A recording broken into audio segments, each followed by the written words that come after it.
Toubactu officiel bis ni ki tey daal jàpp leen dootu leen amati benn jaaxle si wàllu info bu gaaw te wóor. ci analyse bi carrément mooy que ni Barth dafa ne dañoo sonn ci ay dige maanaam daje bi du daje dige kese. waaw ñëw daal di dige rek après yam ci loolu effectivement taxatul sénégalais yi jóg sauf que le mouvement dafa ne mouvement bi Sénégal bi ñu bokk la tudd ba pare teg ci ne en français le mouvement c'est Sénégal bi ñu bokk le mouvement c'est une promesse léegi nag may laaj Barth ne ko promesse moom mooy lan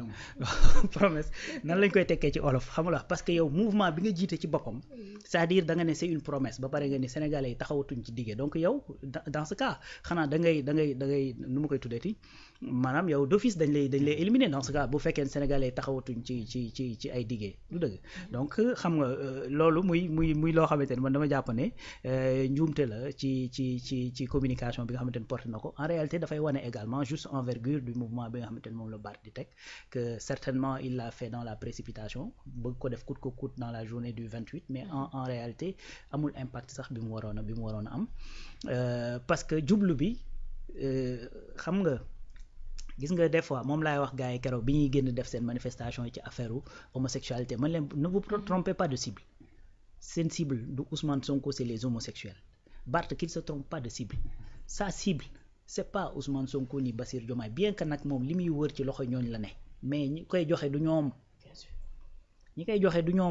c'est-à-dire ñoom dañoo wut bañ jox leen ki koy joxe c'est le peuple sénégalais peuple sénégalais boobu nag boo bëggee wax ak moom da ngay xam lan mooy ay attentes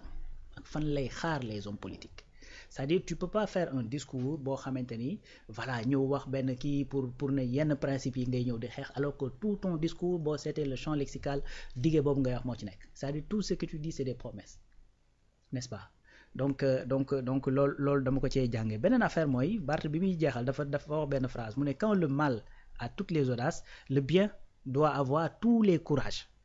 mu ne l'audace de mentir l'audace d'emprisonner l'audace de trahir donc léegi man may laaj léegi actuellement je suppose que moom il est le bien voilà bi nga xamante ni moom dafa war a am l'audace et tous les courages parce que xanaa du jël nu ma koy tuddati le mal jox ko boppam et qui est le mal en fait la personne bi nga xamante ni il représente 54% des Sénégalais la majorité en fait la personne bi nga xamante ni moom lañ jox 130 députés à l'Assemblée nationale 79% des députés c'est-à-dire c'est lui le mal donc c'est la majorité des Sénégalais qui sont le mal c'est-à-dire gis nga moo tax gis nga des fois dafa bokk ci intelligence dans le discours maanaam balaa ngay génne sa ay mots mooy li Boileau di wax dans l'art poétique tout ce qui se conçoit bien s'énonce clairement et les mots pour le dire arrivent aisément c'est-à-dire nit balaa ngay wax il faut nga xam ki ngay wax bu communication bi génnee kan lay impacter fan la jëm ci kan la jëm c'est-à-dire Ousmane il faut que les gens arrêter di gis jëmmi Ousmane Sonko kese wala ñuy gis jëmmi Bassirou Diomaye Faye kese c'est-à-dire derrière eux dafa am 54% des Sénégalais yoo xamante ni ñoom ñoo ko support te man damaa gëm ni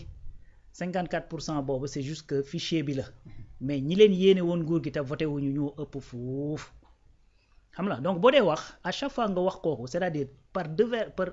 au-delà de lui c'est-à-dire yow ñooñu ngay jokkat bi ñooñu ngay waxal léegi nag yow quand tu dis que ni yow da ngaa ñëw pour réparer effectivement pour delloo réew mi fi mu nekk et cetera ba yow ña nga xamante ñooy la majorité de ce pays là nga traiter leen comme un mal c'est-à-dire y a un problème dès le départ. Bien sûr. Dès le départ beneen lii indi lii lépp nag man pour man xam nga mooy lan mooy que ni Barth dafa ñëw tey ci jeu bu mu maîtriser wul mooy la tempérance parce que dans le discours booy déglu dafay mel ni kuy dalal. dafay mel ni koo xamante ni dafa bëgg a wane Sénégalais yi man mi nekkoon ci démb ci discours incendiaire diw nangam la diw du wax dëgg diw et cetera j'ai assez de maturité maintenant yeewu naa màgg naa léegi discours bi changé na dama koy dalal damay wax ak Sénégalais yi yéegal leen ci benn niveau et cetera mais c'est-à-dire boo fekkee ni l'habitude est une seconde nature dafa am loo xamante ni boo koy def il faut muy ñëw de façon naturelle ci yow xam nga gis nga tey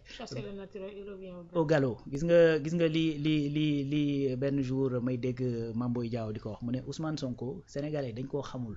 moo tax benn bu defee yenn affaires yi ñu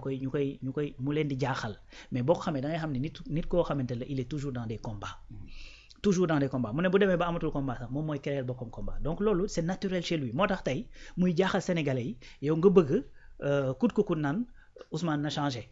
parce que ñoo yor pouvoir mais dafa mel ni ba léegi ñooy opposé wu parce que c'est ça sa nature c'est ça sa nature c'est-à-dire bu ko jéemee génn rek yow ci sa bopp da ngaa war a sax commencer di jiixi jaax léegi nag Barth loolu la jéem tey te loolu nag en réalité man personnellement la lecture que j'en fais mooy que ni encore une fois ñi ngi nekk dans ay affaires yoo xamante ni ay naxante la nit ñëwul wane ni nga mel buñ la ci bëgg ñu bëgg la ci noonu buñ la ci bëggul ñu bañ laa bëgg ci noonu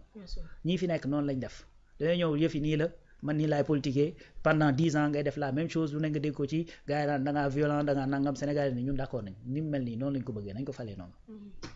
man pour man dès l'instant que effectivement tu essaies de changer de cheval de bataille mën nga nag effectivement polisser ce discours mais en gardant sa nature moo tax tey nag man en tant que